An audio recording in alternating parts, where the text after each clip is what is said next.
Wraparound with Grace, Alessia, and Marjorie.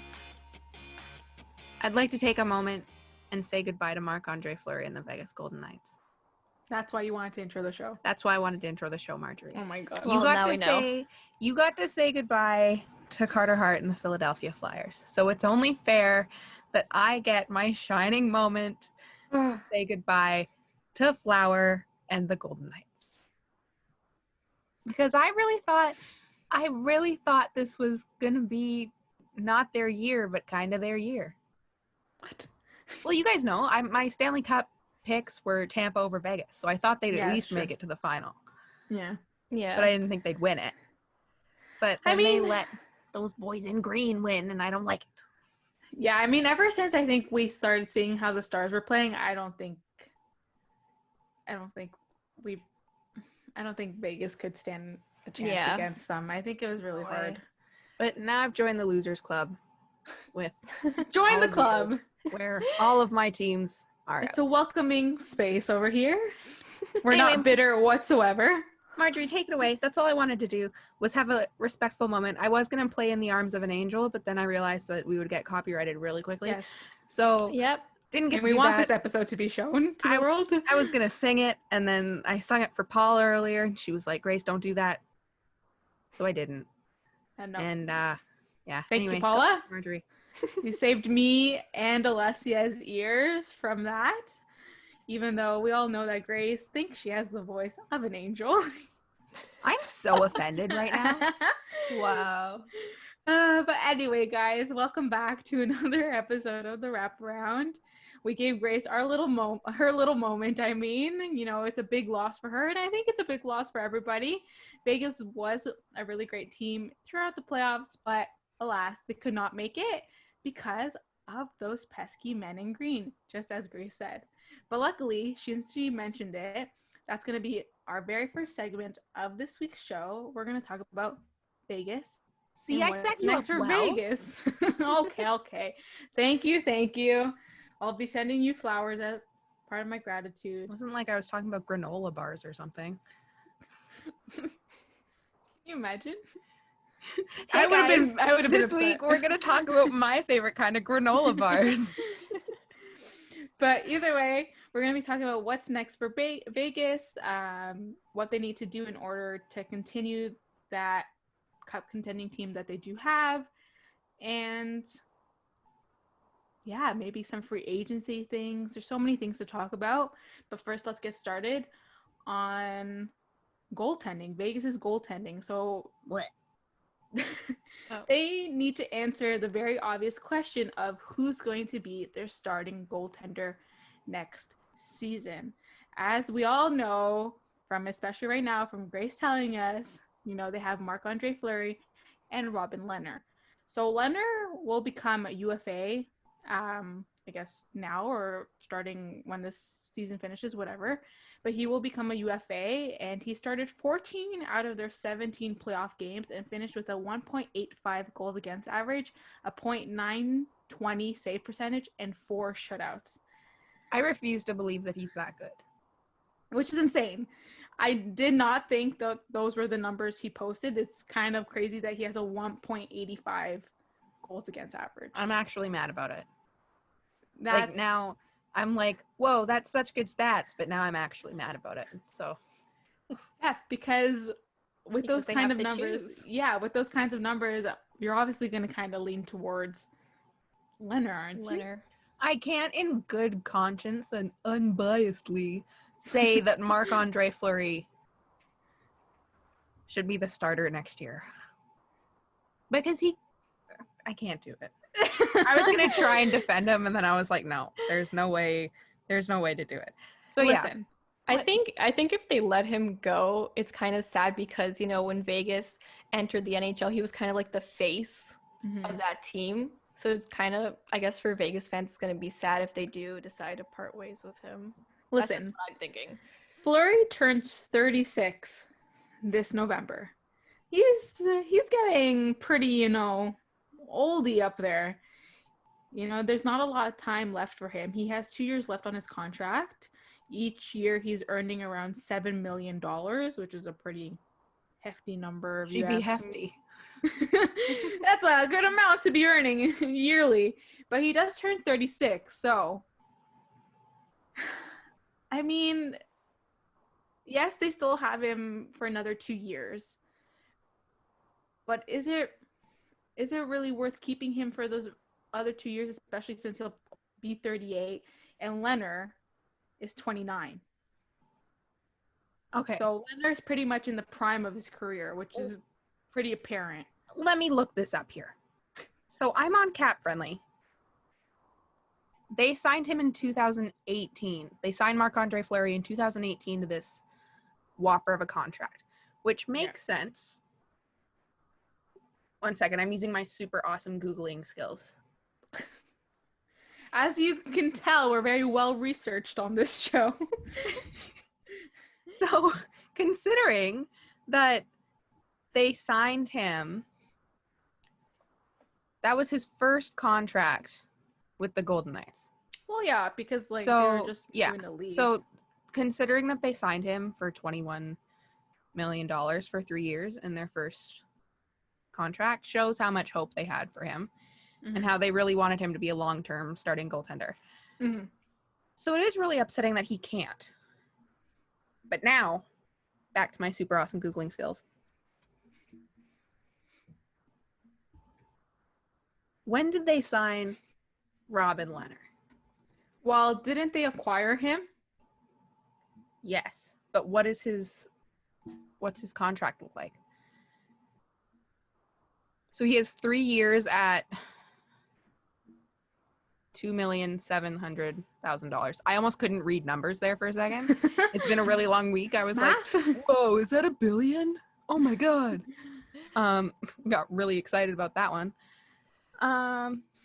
So safe to say he's underpaid at the moment. Yeah. He's definitely going to be Very getting underpaid. a raise. Yes. That's incredible. And so I was, when I was researching, yes. She's a liar. His current contract is $5 million. No, it can't be. Yeah, it is. He's on a standard contract, 1 year with Chicago. He signed free agency last year. Yeah. And Vegas acquired him this year. So he's on $5 million. But doesn't right now. Chicago still retain some of his contract? Yes, they do. Then that's why. They retain 50%. Then that's why. So yeah. He's still making $5 million a year. So he's not underpaid. He's just... No. It's just that Vegas is not paying him what he should be paid technically in the full amount. And so very obviously they were getting him but didn't want to pay full value for him. Yeah. He was meant to be a backup, but here we are. So for them to re-sign Leonard, they're going to have to make a little bit more space because, only paying half a contract is only paying half a contract, As we know, because the Leafs are still paying part of Phil Kessel's contract. And we don't talk about that. We don't talk about that mess. We're not talking about that. Let's move on. So can Vegas afford them both? Do you guys think Vegas could afford them both? No. No, I don't think so. I think it'd be kind of ridiculous for them to pay Fleury $7 million, and let's just say they keep paying Leonard the $5 million together. I think that's just not feasible for them. I don't think it's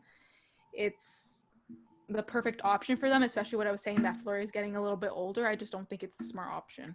And I believe right now Vegas has $5 million in cap space. So not only do they have to sign Leonard, they also have guys like Stevenson and Cousins who are RFAs. So you can't just be looking at the goaltend. You also have to look at the other players that they're trying to sign this offseason. And guys like Cousins and Stevenson are making just about $1 million. They were making about $1 million each last season. So that might go up. Oh, I hope so. That's little money for hockey players. That's almost criminal, especially for Nick Cousins, who was like a staple in the playoffs. Yeah. Yeah. Honestly, I think it's sad to see that Fleury eventually probably does have to go, but realistically, in order to keep Vegas's future, just alive and just keep it as even a question for them to get to the Stanley Cup playoffs, they have to stick, I think, with the younger goaltender, especially, they owe it to him because he did play so well for them. He was one of the many reasons as to why they stayed in the playoffs for so long. So I think realistically they have to go with Leonard. You know, we all know and love Fleury. But then here's my little hopeful self coming out. It's taking a lot for me to talk about this so nicely. Leonard's a UFA. He could very much decide not to sign in Vegas, which then means they'd have to keep Marc-Andre Fleury. Yeah. So where do you think he would go if he decided not to sign in Vegas? Who, Leonard? Leonard. There's so many teams looking for a goaltender. Like, the options are like endless almost in the league. But also the thing is, there might be so many teams looking for a goaltender, but there's so many goalies right now in the market. It's kind of ridiculous. And we're going to speak about this a little bit later on in the episode. But at the same time, it's hard to compete with other top goaltenders. You know, I feel like a lot of teams would be seeking Leonard out, and like, no doubt. But there's quite a few goaltenders right now. Actually, getting back to that point, I'm going to ask you, Grace. Okay, so let's just say Leonard. There's a questions episode today. I'm scared. So let's just say, like, let's go with your scenario. So Leonard doesn't sign with Vegas. Fleury's still with Vegas. Do you think Vegas would go out and try and acquire a starting goaltender and leave Fleury as the backup with the way he played this season? Or do we let him get the starting goalie responsibilities? I feel like realistically, there's no way that Vegas, because it wasn't just a goaltender problem in the playoffs. It was like a whole team problem. I don't think they're going to make it that far in the playoffs next year or even make the playoffs. So honestly, for them to keep Fleury around as a starter goaltender, it wouldn't be that big a loss. Just because like the team in front isn't doing that great either. Because I mean, like this playoffs, they did good. I mean, they got pretty far. Yeah, so. Of course they were fine. You could just like, especially in this past round against Dallas, they weren't there. They weren't there mentally. Yeah. They weren't ready. So it's kind of like this team has been in the playoffs for 3 years in a row, like their first year, and they're an expansion team. Like they're new. So that's something else we have to remember. They're not even supposed to be this good. Going to the Stanley Cup playoffs wasn't supposed to be a thing for them until probably this year, like at the earliest. So I don't think it would be the biggest loss for them to have to keep Fleury. And they could take their time to acquire a good starting goaltender or a new goaltending team. Because next year I really don't see them going that far. Yeah, I feel like the smartest option, once again, would probably be Leonard. I feel like if they let him do free agency, I think it'd be kind of a waste of everybody's time, because then you have to find another goaltender. You have to sign them. There has to be bridge deals. There's just so many things that come with like letting him go into free agency. So the best option is to kind of just trade Fleury and get that cap space, and then give Leonard what he obviously deserves. So then just going off of what Grace said about how the team was playing poorly just overall, like, you know, forwards, defensemen, everything. We're just going to go into now what the team needs to do to kind of learn from their mistakes and move on and improve for next year. So first and foremost, they performed very poorly offensively. They only managed to score 6 goals in 5 games, which is kind of funny to me because that's just such a low number. And the forwards need to improve and show what they're worth. You know, Max Pacioretty was not obviously producing as much as he should. There's just so many players that didn't show up and they didn't produce what they should have been producing. So I don't know what you guys have to say about that. I said what I had to say about it already. It was very disappointing to see them go from like really having a shot to kind of just not being there, because like you said, 6 goals in 5 games in the playoffs, that's not good, especially against Dallas, a team where like now that people are looking at them, they're thinking, oh yeah, they should definitely be here. But 3 months ago, oh god, yeah, you wouldn't have thought that. No, and it's not like Dallas is like scoring crazy amounts of goals either. Like it's not like they have like a big offensive threat. but like they just, at the end of the day, I think they just played better. Like I wrote here, Vegas only had 8 rush attempts compared to Dallas's 16, and generated only 15 rebounds compared to their 28 from the Vancouver series and 25 from the Chicago series. So that's a very like significant loss. You can't just go from having 28 rebounds, 25 rebounds, all the way to 15 rebounds. You know, you're not generating enough offensive chances to get your team going. And without those rebounds, you barely have any opportunity to score goals and actually have a decent lead so you can actually win these games. So I think what Vegas needs to do, I think they just need to get their top stars in that kind of playoff mentality.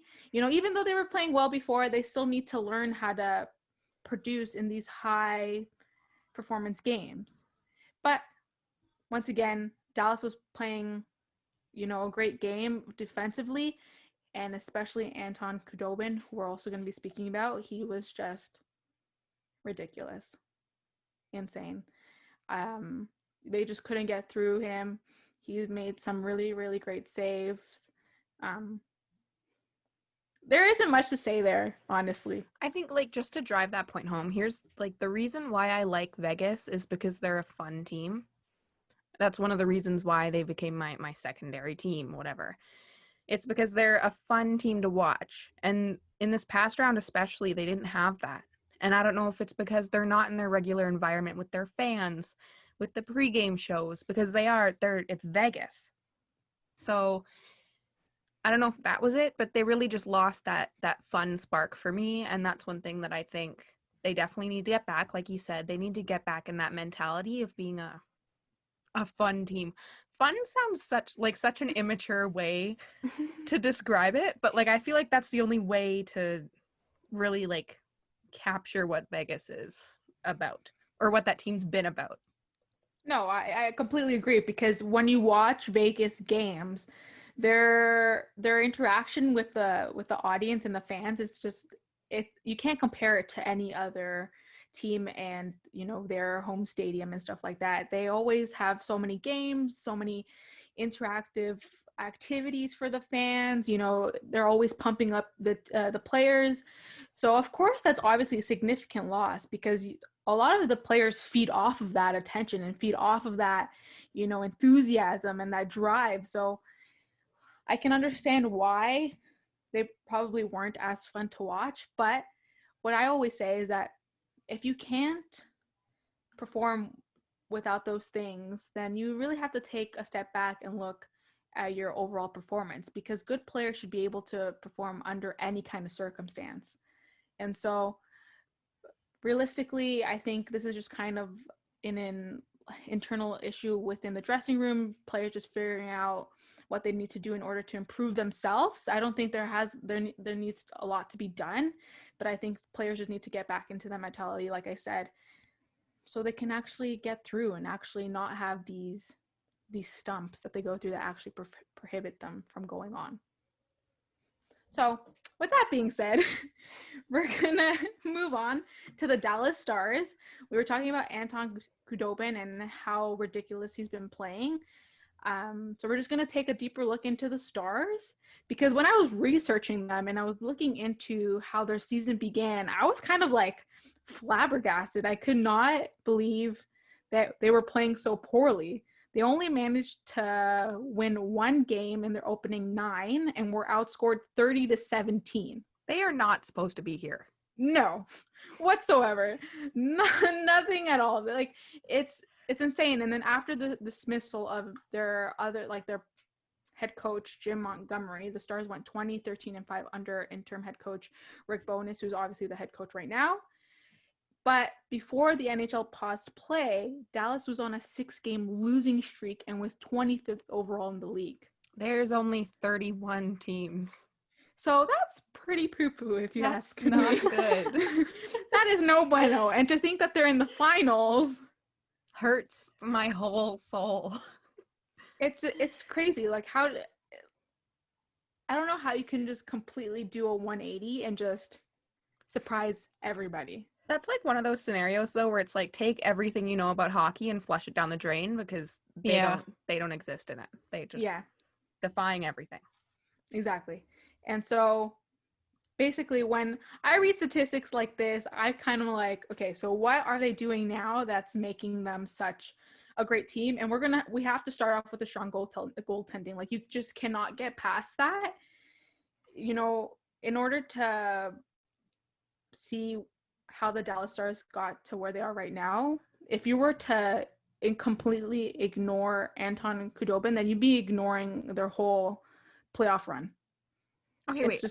Alessia, was this your Stanley Cup pick? No, it wasn't. Was this your final pick? Remember she chose Colorado. No, but I had that. I had Dallas? No. I thought you had No, Dallas.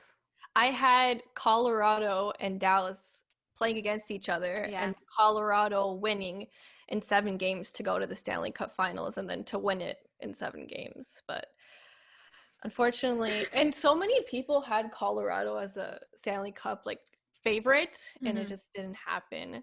But I don't know, like I always thought, even last year, I thought Dallas was a pretty good team. There were some things that they had to do like just to get better in terms of offense and defense. But I don't know, this regular season, they weren't too great. I think maybe it was just finding some answers in the room. The head coach change obviously did some good. And now Khudobin, honestly, I don't know how to pronounce his name because when I'm watching the sports cast, like Sportsnet, I hear Khudobin. And then some people say Khudobin. So anyway, that's why I'm saying Khudobin. Because I hear people say Khudobin. So I'm like, okay, it's Khudobin. But you've seen during these playoffs that the coaching staff, like they're putting their confidence and trust in him, and he's been lights out for Dallas. And like you said, he's one of the main reasons that they've gotten this far. And you also have to mention Miro Heiskanen, who's leading the team in points for the playoffs with 22, and he's a defenseman. He's not even a forward at that age, leading a team. Is that what we call an offensive defenseman? I was gonna say that.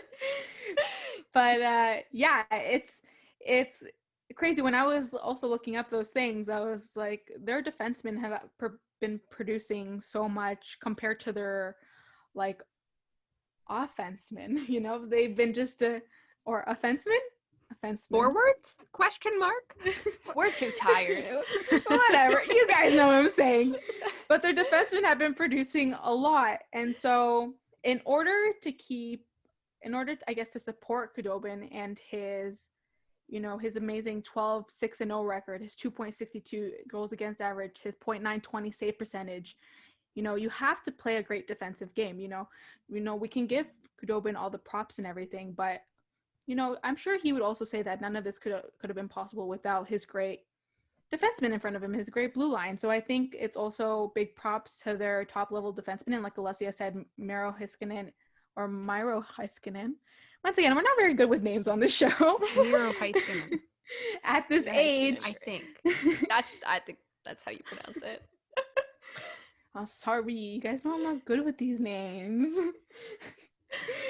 But in order for him to produce so much at such a young age, it's great. And like Alessia said again, they've put so much faith in Khudobin. He started every game for Dallas since the Colorado series. But even then, he played 5 out of the 6 games against Calgary. So this guy has been like nonstop, and he's not tired, which is astounding to me. Don't. Okay, we're not going to jinx him. Knock on wood. But also John Klingberg also has 16 points in 20 games. And I know I put Jamie Alexiak here. He only has 7 points in 21 games, but he did have a plus minus of +5. And sometimes when you look at the stats don't say everything. So when we're talking about Jamie Alexiak, yeah, he might have 7 points in 21 games, but it's also what he's doing on the ice. And there's so many players that you can list in the NHL where, like, their points are not putting up the best of points, but they're doing so much on the ice. So that's probably why we have Jamie Alexiak there too. Exactly. And John Klingberg as well, he's great. I think I mentioned this last episode. He's great at walking the line, and he creates a lot of plays at the blue line. So there is the goaltending that's been great, but the defense and the young defensemen that we spoke about are doing a lot as well. Well, and like Alessia said, like with Jamie Alexiak, yeah, sure, stats aren't there. But like if you listen to the broadcast, that's the one name you hear repeatedly, like throughout the whole game. So his presence on ice is incredible, even though his stats aren't really there. But okay, everybody used to get mad at me when I used plus minus stats. Okay, I don't love plus minus stats because like the NHL's rules with plus minus stats is like really, really weird. Like sometimes they'll count a goal, sometimes they won't. But in this situation, I thought it was fitting because even though he does not have a lot of points, he obviously is all over the ice helping his team, even if he's not producing. So I feel like sometimes it's important to include those stats because I love it helps. A good plus minus. It helps you tell a story better and it helps you explain a situation better. So that's why I included it. So anyone who doesn't like plus minus stats, please don't yell at me. But I thought it would help me or help us explain why I put it there. Is it time? Okay. Yes. Is it time? Oh my God, it's time. It's time. It's time for the way. Oh my God. We should come up with a jingle. Can you imagine? Like a sound effect. Yeah. Oh my gosh. Oh yeah. We totally need to do that. Using all those new audio skills to make a way jingle. Yes, please. We can volunteers, please. DM us. We need your voice for this. If you're good at doing audio and you got a lot of sound effects, just DM us. Although we have editor under the bus. Very good producer. Gracie, all of Alessia's content is going to be cut out of this episode. Where's Alessia? Nobody knows. You cut me off. I was saying good things about you. But honestly, out of us three, Grace is the best at audio. Thank you very much. I really appreciate it. I don't even have the Pro Tools application on my laptop. I don't do anything audio. I just speak. Just if you can sing and you got a good idea for a way jingle, just DM us. Give us a shout. Let us know. We will use it. We'll pay you in the form of cookies. We'll pay you in the form of respect. Yes. That's the best kind of payment anybody can ever receive. But we're going off track here, so let's keep on going. So our way. She said it. Of the week? No, just way. The way is. The way is. Okay, so the way is, did the Washington Capitals make the right move in signing head coach Peter Laviolette? I love saying his last name. So Alessia, please tell us our results. So on Instagram, 75% of people said yes, 25% said no. On Twitter, 71% said yes, and 29% said no. So pretty even. Yeah, you know what I meant. Not even in results, but each platform. Both platforms had similar results. Yeah. I'm sorry, I can't explain myself very well. These two girls understand me the most. That's why I say the way I say it. We got it. We're good. But yeah, so I think I expected people to pretty much say yes. Yeah, I flipped it around a little bit. I did the same thing I did 2 weeks ago or something. I voted yes on Twitter, which was my actual opinion. And then I voted no on Instagram because I felt like it. You need to stop doing that. I wanted to split the water a little bit, I just wanted to be here. Let's spice it up. Oh my God. I don't know. I was surprised that they signed him because I saw that they had other coaches in the running, like Mike Babcock and stuff like that, which I was like, I don't know if you kind of want him. Well, they had Mike Babcock and also Gerard Gallant, which I was like, I wouldn't have mind to see Gerard Gallant behind the bench, but I think Peter Laviolette was the right choice. I think so too. And so that leads into my next question. So how does Laviolette fit with this Washington Capitals team? We all know that the Washington Capitals are more of a veteran team. They have older players, not relatively young, but, veteran players that play really, really well. Obviously, Ovechkin, TJ Oshie. There's so many great players on that team. So how does Laviolette fit into this team who did not perform well this season? Well, I think mainly they wanted a coach that can push the older players. Look, we all know, like you said, like Marjorie mentioned, it's a veteran team. You're seeing their Stanley Cup window close now, like it's getting tighter and tighter to make a series. So they wanted a coach to come in and push whatever was left or whatever is left in those older players so that they can make a push and, go further in the playoffs than they did this season. I don't know if I'm alone in this opinion, but I think that window for them is already shut. Like, I mean, closed shut, hardcore.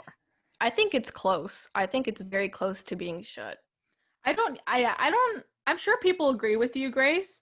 I think I'm more siding with Alessia. I don't think it's completely shut just yet, just because I feel like the team has just a little bit left in them in order to get where they have been before.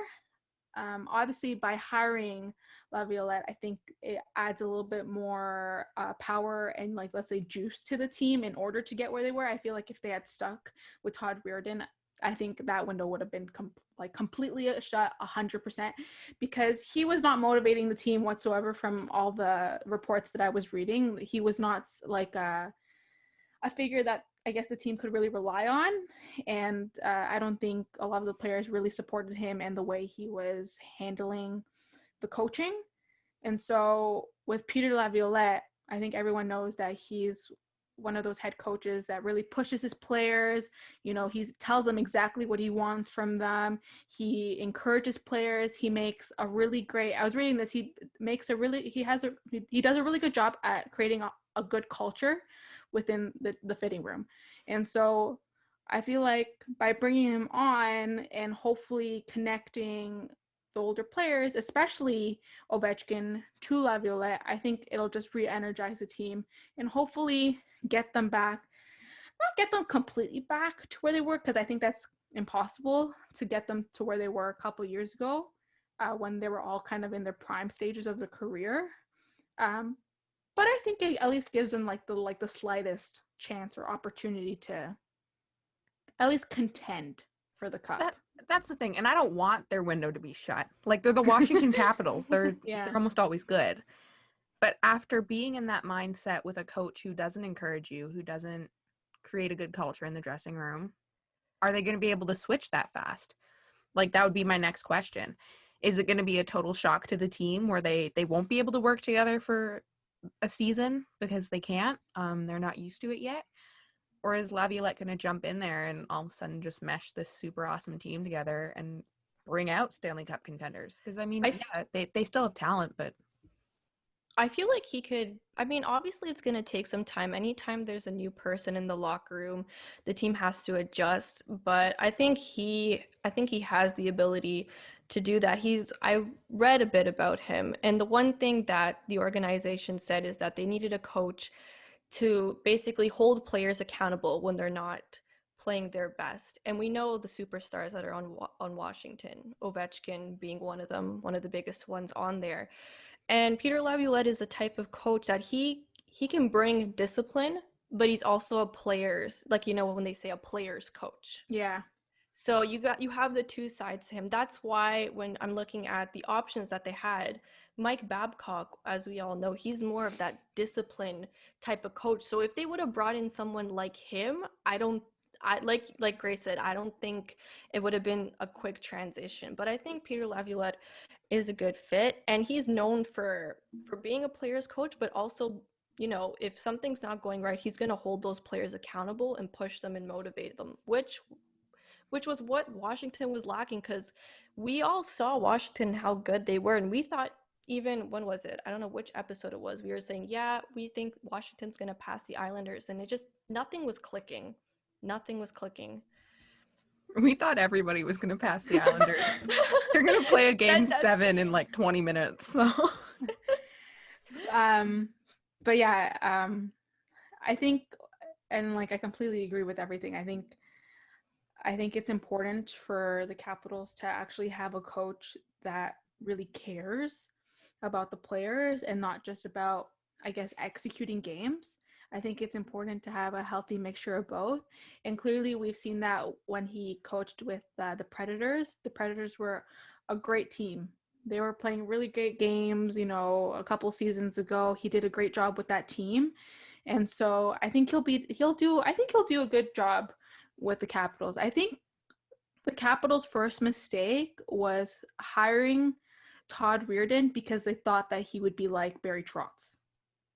I think that was their first mistake because obviously Todd Reirden came from, you know, Barry Trotz's what's it called? His team. Help me with hockey words. His coaching staff. There we go. Thank you. I helped myself on that one. The look of panic is incredible. I was like hockey words. What are they? But I think that was their first mistake. I don't think you can ever guarantee that, you know, an assistant coach will be like the head coach that they worked for. And I think we see that with Dallas. I think, you know, he's doing something completely different in order to get them to where they are.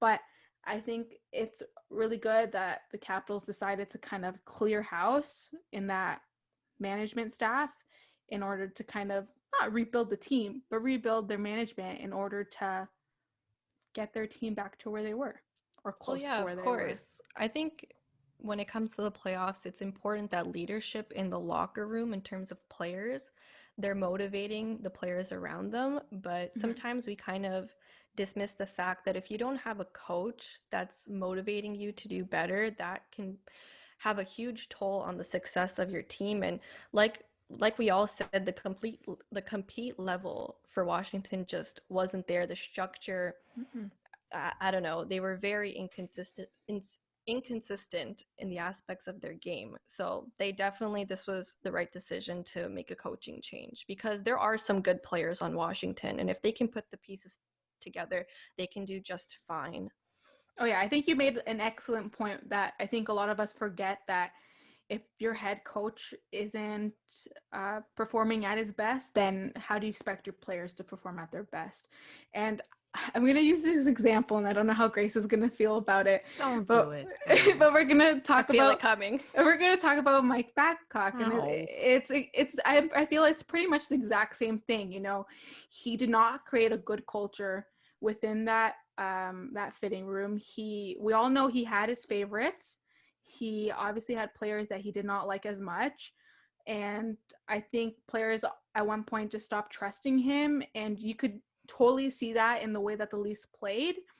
And there was just no getting through. So I think it's kind of that same situation, that if you can't speak to your coach and tell him about what's bothering you, especially a captain, then the success of your team is going to go all the way down. You know what, Marjorie? I spent so long healing. I took so much time. It took so much work on myself. I'm sorry. And every episode, you have to bring these feelings back. I'm sorry. I'm so angry all over again. First and foremost, we're hockey analysts.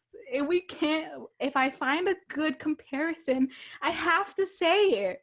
Yeah, I was going to mention, but I'm like, oh, Grace is not going to like that. So let me take a step back here. I have to say it. What other coach can you think in the last year or two that you can compare to this situation? Thank you. Let's move on. Thank you. I don't like this.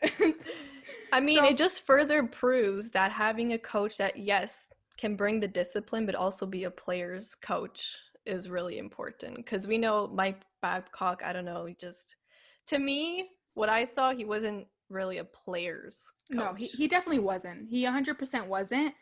I think a lot of Toronto fans were either like totally for Mike Babcock or completely against. But towards the end of that Leaf season, or not towards the end of his tenure with the Leafs, you can see that the players were just like, I'm not gonna listen to you, and that's the end of it. So I shake my cane at Mike Babcock. I'm like, get off my lawn. Yeah. And so, and I feel like once again with the players type of coach, just seeing like, let's say Rick Bowness, you know, even though he's the interim head coach for the Dallas Stars, if you see him on that bench, he's like, he has such a good demeanor to him. And I can't remember, I think it was in obviously the last game. No, the second last game against Vegas, he was trying to calm his team down because they were all yelling at the ref, and he was telling them like, just be quiet, like, you know, just calm down, like don't make a big deal out of it.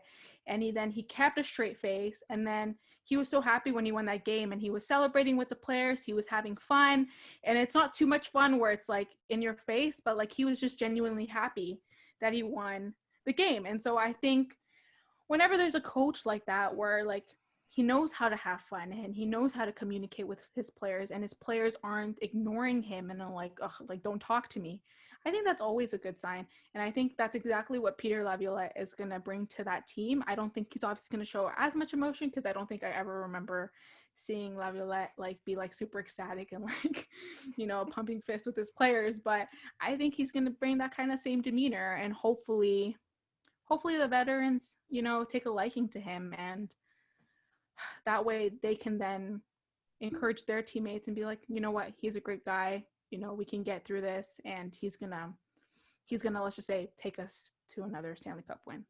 I've come up with another example you could use. Tell us, enlighten us with your research.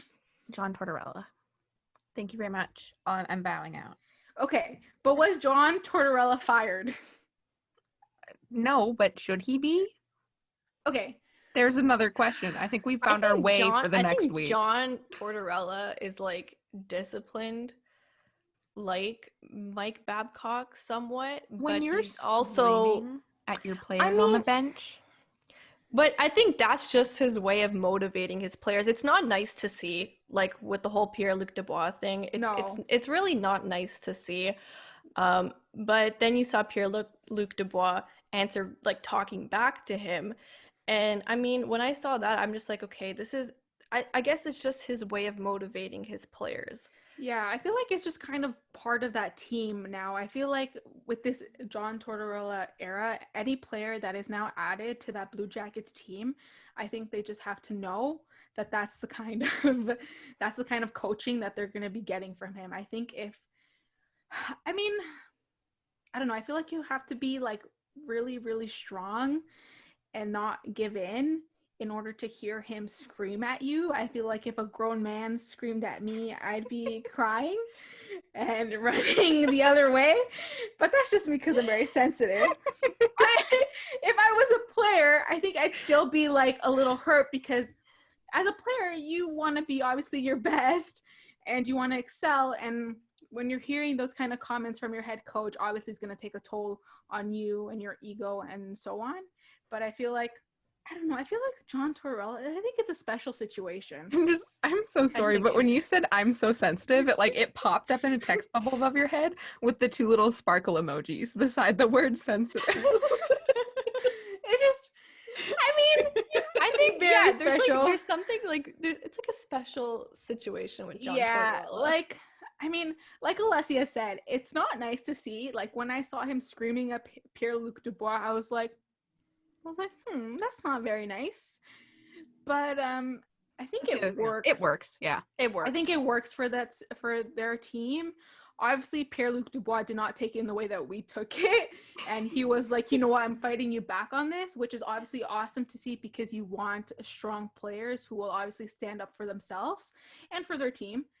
But it's a special situation. I mean, we could talk about like John Tortorella for hours and hours and hours.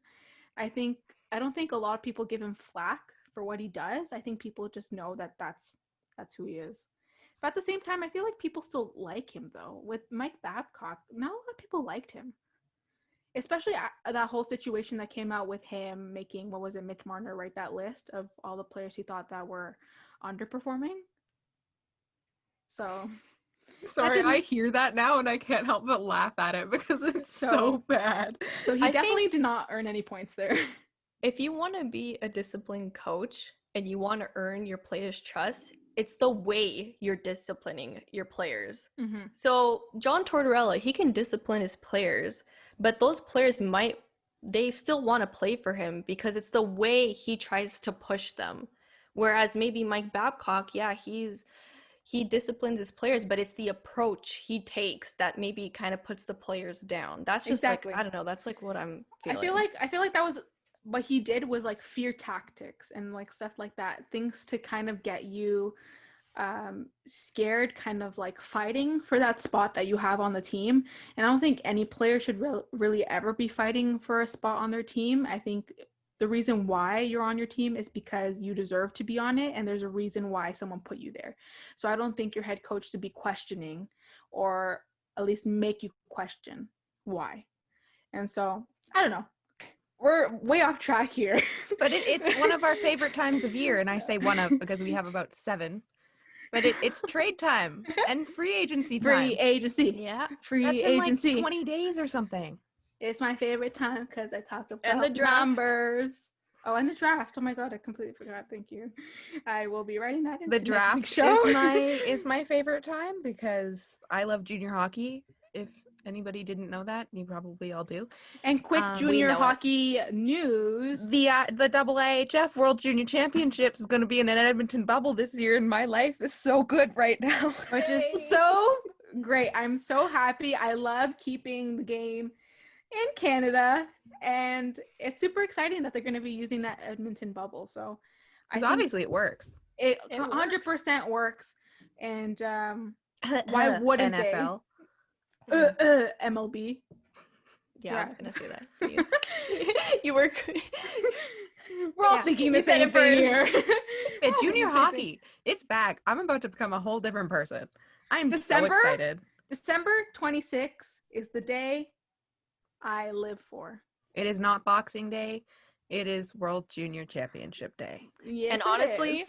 sometimes, and Grace will probably agree with me, I find World Junior Hockey sometimes more exciting than NHL hockey. It's Junior just, it's hockey something is else. so much So better good. than NHL It's hockey. something I mean, else. I'm not like Grace. I don't watch OHL hockey, but just watching the World Juniors, it's so exhilarating. I don't know. I always enjoy those games so much. Like, I'll even watch random games, even games that Canada's not playing. I'll be like, oh my gosh, this is such an interesting game. And I don't do that with many NHL games. The NHL is so copy and paste. It's like the same game every time. So even if you don't miss much if you miss a game. Whereas junior hockey is so messy. That's what I love about it. It's just it's so messy. Hi, sorry, that's my fire alarm. Amazing. But but it is very messy.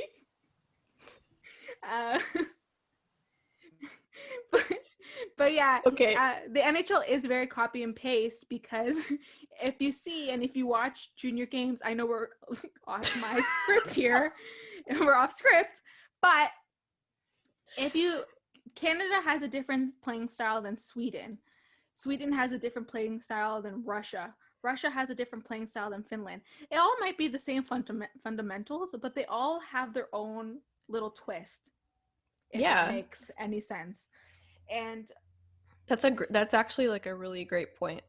And I think that's why I think we all enjoy watching junior hockey so much. It's going to be so exciting. It's exciting to know that they are sticking with the schedule and they got this resolved so early on, which is perfect because you never want to leave anything to the last minute, which is exactly what the MLB did. And so like November, I think it was like the 20-something for training camps, and I'm like injected into my veins. I'm so ready. I'm like, just So give ready. me all the prospects right now. I need the junior hockey in my life. So it'll be exciting to watch, and I have no idea how we even got to this subject, but we'll be moving back to... And we thought Also, I'm back. Sorry. we thought this episode was only going to be 45 minutes. So Poor Grace. We're going to go back to our last segment, which is trade signings and free agency. That's how we got on this. I remember now. So we're going to talk about the Minnesota Wild, who has been making some moves, let me tell you. So they signed defenseman, I'm going to say Jonas Brodin, to a 7-year, $42 million contract. That's hefty. That's hefty. If I did my math correctly, that is $6 million a year. I'm like counting on my fingers. 6 million. Yeah. Yeah, that's $6 million a year. And so he set a career high in points with 28, and he led the team in block shots with 112 and averaged 33 minutes a game of ice time per game. So as a defenseman, he's really, really effective, and he's really, really good. And I think it was great for Minnesota to kind of lock him down and kind of set his future in place with the team. And then obviously we saw that they traded centerman Eric Stahl to the Buffalo Sabres for left winger Marcus Johansson. I don't know, maybe because I'm not like in the know with a lot of these players, even though I love free agency and stuff like that. But I was kind of surprised to see Eric Stahl leave in this season. It's a trade. I mean, everybody talks about like the superstar players, like even there's been so many times in the past just with Montreal, they're like, we're not going to trade him, and then they end up leaving. So it all depends, like the situation. Yeah, I mean, I was surprised because after reading his numbers, which was 47 points in 66 games, which I know is not like a ridiculous amount of points for a centerman, because compare him to other centermen in the league, that's, I guess, relatively low for how many games he played, but he's still producing, and he is getting up in his years. And so, I mean, it was interesting to see that they got him traded, but now that he's going to Buffalo, he's most likely going to be the second centerman behind Jack Eichel. So I think which is good, because when you're thinking about Buffalo's situation, you're looking at Dylan Cousins, and you don't want a guy like him being rushed into a role that big right now. So it would give both Dylan Cousins and a guy like Casey Middlestat time to develop and improve. So for Buffalo, I think it's pretty good. I mean, both teams, this trade benefits them. Oh yeah, 100%. And then Johansson produced a total of 30 points in 60 games, and he can also play that center position that obviously Minnesota lost here, but he plays best at wing. I think it's kind of a 1-for-1 here, and overall, I think it's a pretty decent trade. I don't think anybody's too upset by this trade. Yeah. I think just Minnesota, they're just trying to find another way of getting back on a path of success, and I guess that's by acquiring younger players, which they did in this trade. Minnesota does not have a terrible team. They have good players. I think it's just putting them in the right situation with the right line mates and everything to kind of get their situation, like set up right in order to, I guess, keep playing better in the upcoming seasons. And so we're going to go back to the Washington Capitals, and we're going to speak about Mr. Braden Holtby. So he is expected to enter free agency. So he's probably, this season was probably his last season as a Washington Capital. But as I was saying before, there are many, many goalies in this, I guess, free agency world. So we have Robin Lehner, we have Anton Khudobin, we have Corey Crawford, and that's just to name a few of them. There's so many more that are available. So I don't know who would be shopping around for Braden Holtby. I mean, he is a great goaltender, but he did have a career worst season. He finished the regular season with a .897. That's the best thing to do the season before you enter free agency. Save percentage. And a 3.11 goals against average. So the thing is about how much money he's going to be asking for, because to be honest, I don't think he should be getting a huge amount of money right now. So what's his contract right now? Do either of you have the numbers on that? Google time. Do I also make us a jingle for when we Google stuff. Google. Oh my god, I literally searched up Hayden Holtby. Am I dumb? We're having a rough week. Okay, so his contract is oh my gosh. Okay, ready? Give us the number. So he signed at a 5-year, $30,500,000 contract which Okay. included a $3 million signing bonus. And so his average salary is 6.1. I mean, it's not crazy. It's nothing compared. I mean, it's not as much, obviously, as Fleury, but I mean, I'm surprised that he's getting paid that much money. All I'm saying is whoever he signs with, whether, I don't know, maybe if the Capitals do decide to sign him, it's going to be a short-term contract with it's not going to be a big contract like he has right now. It's going to be nowhere near the contract he has now. I think it'll be hard for Braden Holtby to stay with the Capitals, especially if he has a number in his head. And honestly, I don't really think the Capitals need him. I know that I haven't even read here, like their rookie goaltender Samsonov posted .913 save percentage and 2.55 goals against average. And I know that's just off of his rookie season, but I feel like there's a lot of potential there. And with Braden Holtby, I think it's time for him to go. Yeah, for him to go somewhere else. You know, play with some other players. You know, get that stamina back into him. Get that way of play that he used to play. So, I don't know. I think it's time for the Capitals to kind of say bye-bye. Yeah. And welcome their rookie goaltender as their starter goaltender. And so, we're going to move on to the Montreal Canadiens. And so, whenever we have a Montreal Canadiens segment on the show, I always turn back to my we always turn back to our trusty friend, Alessia, who's our Habs insider. So, I'm just going to relay the information to you guys, and then she can give us her honest opinion.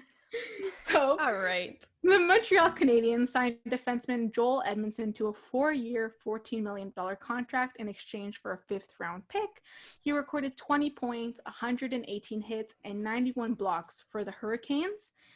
And Montreal now only has around $9 million available in cap space, which is not a lot, and which will probably go towards giving Max Domi a new contract. But as we said a couple episodes ago, we don't really think Max Domi will be staying with them. I mean, it all depends what happens. I mean, we went over it last episode and past episodes as well. It's all depending on if they would like Max Domi to stay at the center position, or if they're comfortable and he's comfortable playing the wing, even though we know that he's a better center. Because we all know Max is going to ask for the money that he deserves. And his first 2 seasons with Montreal, he put up a good amount of points. So I don't, I kind of side with him when if he asks for a big amount of money. But now Montreal's situation is that, yes, they know Max is a good player, but are they willing to give up that much of their cap space to sign a guy who might be just playing on the 4th line center? Or do they make room for him on a 2nd line or a 3rd line to play the wing? That's such a good point. That's such a good point. But anyways, getting back to this trade, how do we like it, Alessia? In my eyes, so when we look at the trade, because technically when you're looking at the trade, it's a 5th-round pick for Joel Edmondson, but it's the rights to Joel Edmondson. So getting Joel Edmondson, I think it was a good trade. But now when you look at the contract that he got, it's kind of like it's not the best. So, and this is why. He's a good player, don't get me wrong. But I think the trade either gets better or worse depending on what moves Bergevin has in store, because there's another guy on the team, Ben Chiarot, who is he's on the 3rd pairing, but when he plays good, they bring him up. And that's exactly what Joel Edmondson, he's that type of player. He'll probably not likely see the top 4, but when he is on those games and on those like really good games and on those streaks, they'll be able to bring him up. So I think if they give him a spot in the top 4 or on Montreal's D, which they likely will, Mete, Kulak, or Chiarot will be moved. And when I'm looking at the trade, Montreal's need going into this offseason was to acquire some top 4 D talent. I don't know if I see Joel Edmondson being a key player in Montreal's top D. That's why I think that they're probably gonna trade somebody else right now, like Mete, Kulak, or Sherratt.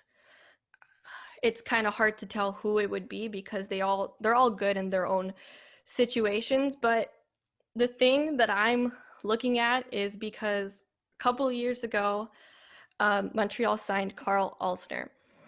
And that's what I'm afraid of, because they signed him to a huge contract and he didn't produce like the organization wanted him to, and his contract made it very hard, and it's still very hard to trade Carl Alsner. So when I'm looking at the contract, it's $3.5 million, similar to what Sherratt is getting. And it's a 4-year deal. But the thing is now is they actually have a 10-team no trade clause. So if Montreal is not satisfied with how Joel Edmondson is doing in the position they put him in, that no trade clause is going to make it even more difficult. So for me, I think Edmondson is a good player. Depending on where Montreal positions him, there was something that came out today that was saying that he hasn't talked to Claude Julien yet, but Bergevin said it's likely that he's going to be playing with Jeff Petrie, who is in the top 4. So that makes things very interesting. But I would have liked to see, and I'm sure there's more moves coming, I would have liked to see that money going towards a bigger top 4 defenseman. But like I said, Joel Edmondson will definitely help Montreal. But that's just... I just want to ask the question really fast because it's my favorite question to ask Alessia. Okay.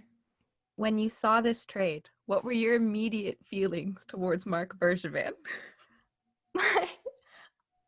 I didn't have any bad feelings towards Marc Bergevin, to be honest with you. Like I said, Mark, you're safe this week. Like I said, whoa. It's a good trade. It depends what he's gonna back that up with.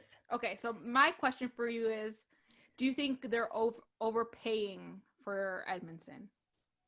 I think so. I think they are overpaying a bit for him. That's yeah. I think they are. That's why I said you're giving up a 5th round pick for Joel Edmondson to his rights, as people kind of worded it. That's good. But now it comes down to the contract and when you're going to give him. I thought the term could have been maybe 3 years, and I thought the money that they were giving him was a little too high, because you also have not the exact same player, but you also have a guy like Ben Sherratt who plays and is in a similar situation to him as well. And you have a guy like Alexander Romanov coming up as well. And you know for sure they're going to give him a spot on the lineup. So where does Mete, Kulak, and Sherratt stand in all of this? I don't know. One of them, I think, in my mind, is likely to get moved. Well, and that was my thing with it, because like that is a substantial contract. And to be quite honest with you, in comparison to some other teams, the Habs are kind of heavy on D.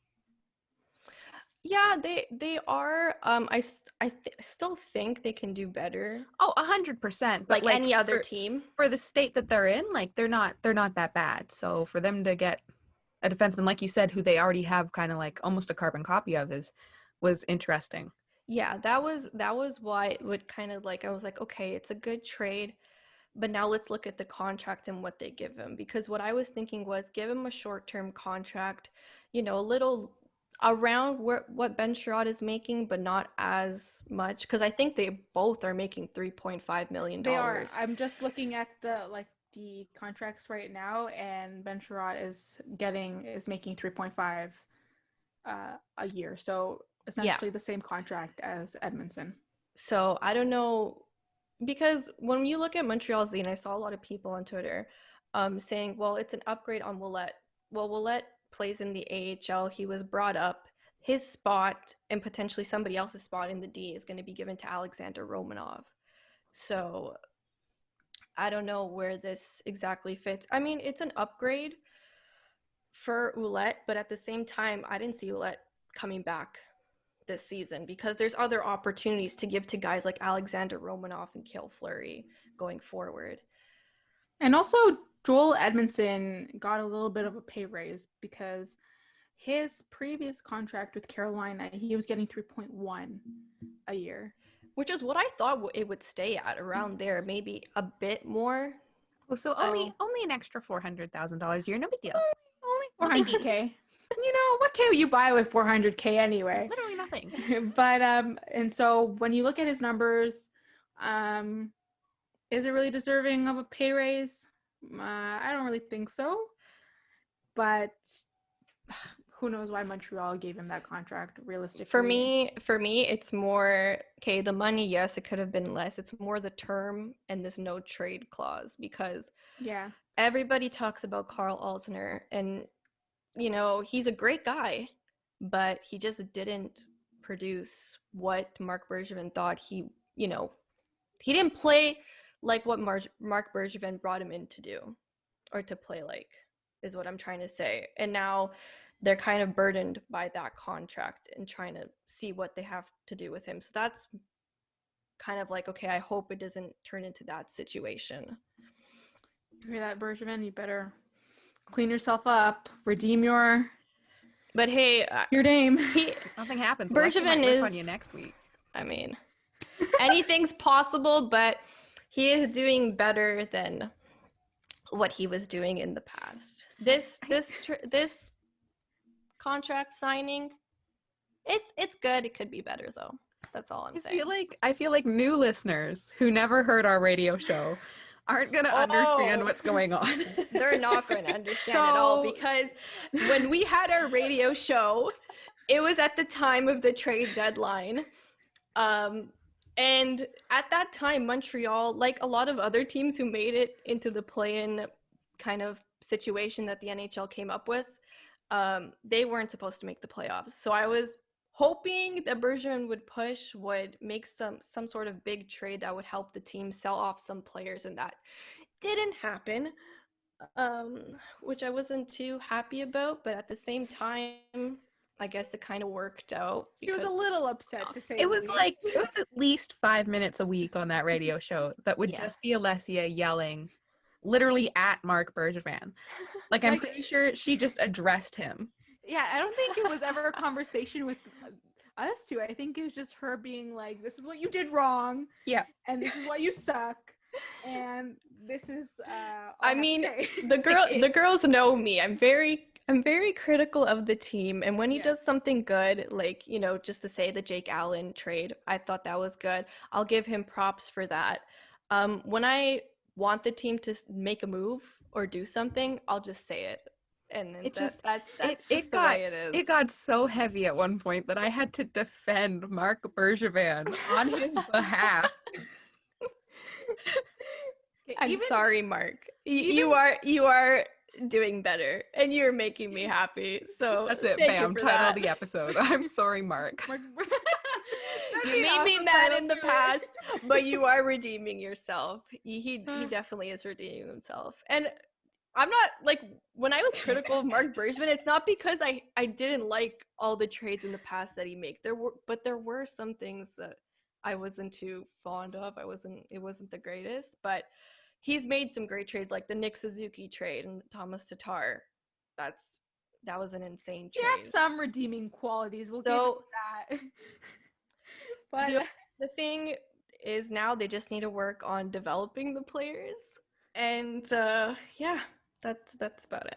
I think now we have to have like a Montreal kind of segment, Montreal's corner.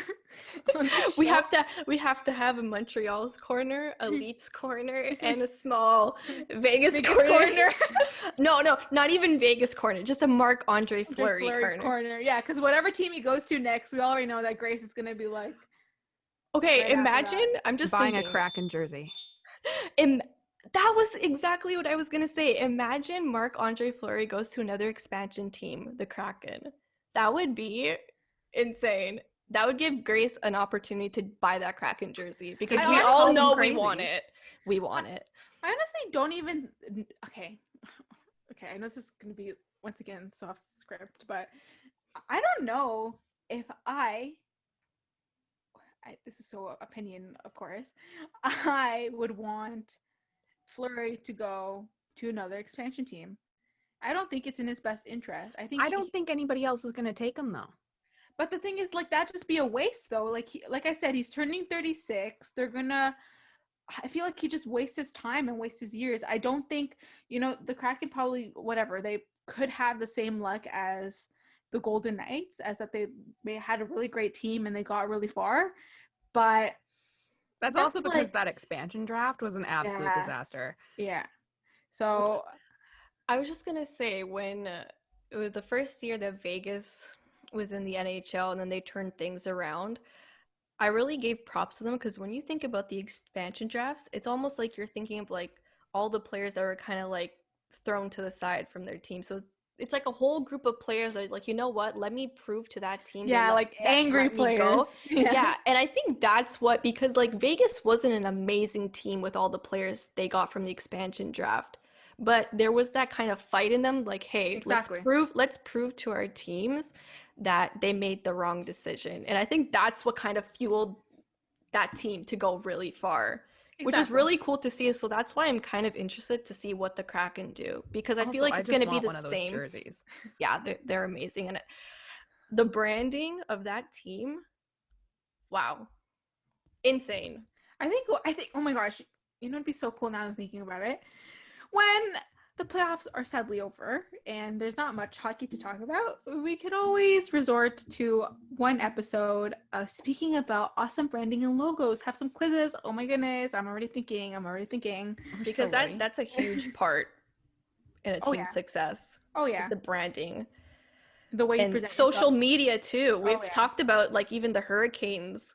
Oh, and their social media. Love their social media. Whoever their social media manager is, I would like to give you a hug. Oh, she's going to talk about junior hockey again. Prepare yourselves. Go for it. That's my thing with most junior hockey teams, though, is that like junior hockey is supposed to be fun. I mean, sure, you're getting ready to go to the NHL, but like you're 16 to 21, 22, whatever. Yeah. Oh, that's crazy. Like, have fun with it. And that's what I love about some teams in the OHL, like the Generals. The Peterborough Petes are good at it.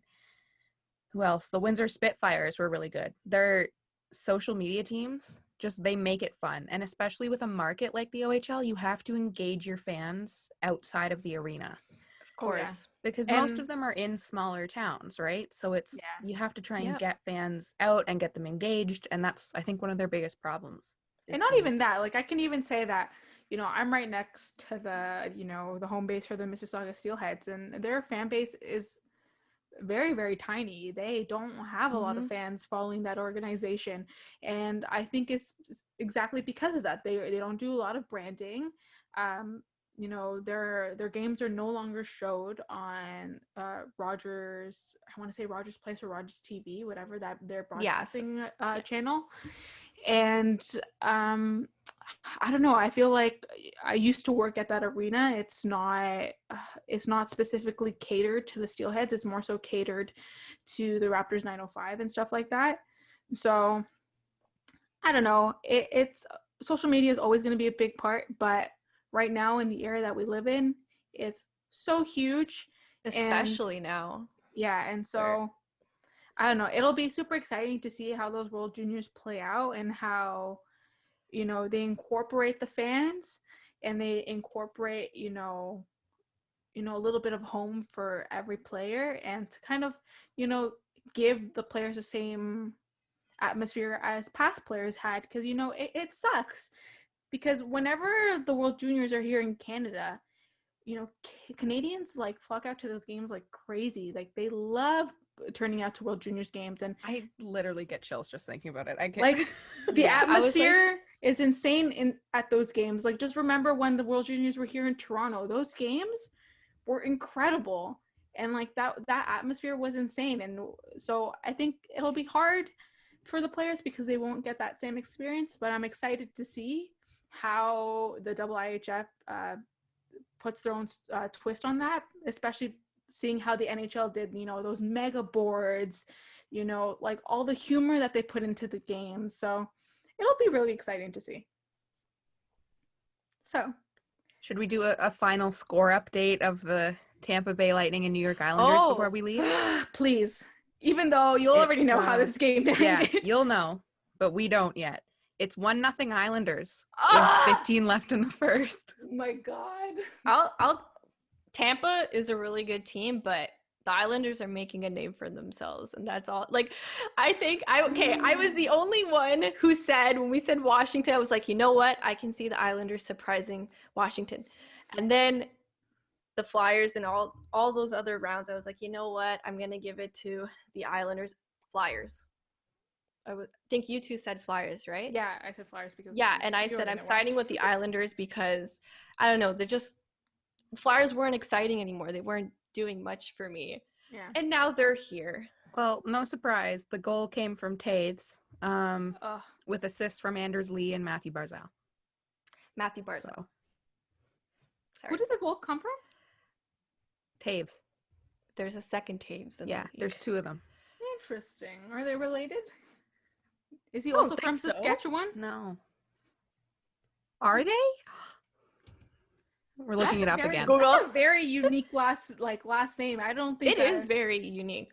So so while Grace is researching, I just have to give us props for accurately predicting that the Dallas Stars would go to the final. Thank you very much, and that's all I have to say. For once. Nice. Team prediction is correct. Yeah, I think after my prediction went downhill. Very bad predictions. It's hilarious because last season I was telling everybody Tampa and Dallas, like, I think they're two really good teams, and then that went nowhere. And now this year, it's looking like Tampa's a great team and Dallas is already moving on. And so maybe next year it's gonna be Colorado. Like, who knows? Well, I think I'm a year behind. Yeah, you are. It's kind of hilarious though, because now I'm looking. Taves is of no relation to the other Taves. Oh, okay. But I thought that was the situation. Jonathan Taves does have a brother named David Taves, who is also a New York Islanders prospect. Oh, so there's 3 Taves technically. Interesting. I didn't know he had a brother. Is, very interesting. Okay, this show has kind of been all over the place, but we've also been all over the place because this is week 2 into online university for us, and the important thing is I think we made it work pretty well. We did. We had some flawless, executions done from switching to segment. Gotta give us props on that. That was fantastic. We're always so good at those. But by the time we talk to you guys next week, we'll have our Stanley Cup final set in place, our 2 teams. I really hope it's the Islanders, just so we can make our shirts. Shut up, don't even say that. If it is the Islanders, we know that the jinx it's real. It's alive and well, it's alive, ladies and gentlemen.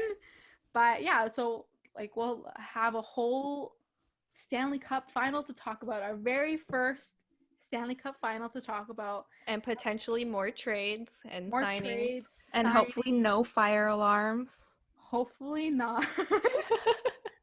But it'll be exciting, and maybe we'll talk about the draft, some prospects, some junior hockey. So many things to talk about. Come on.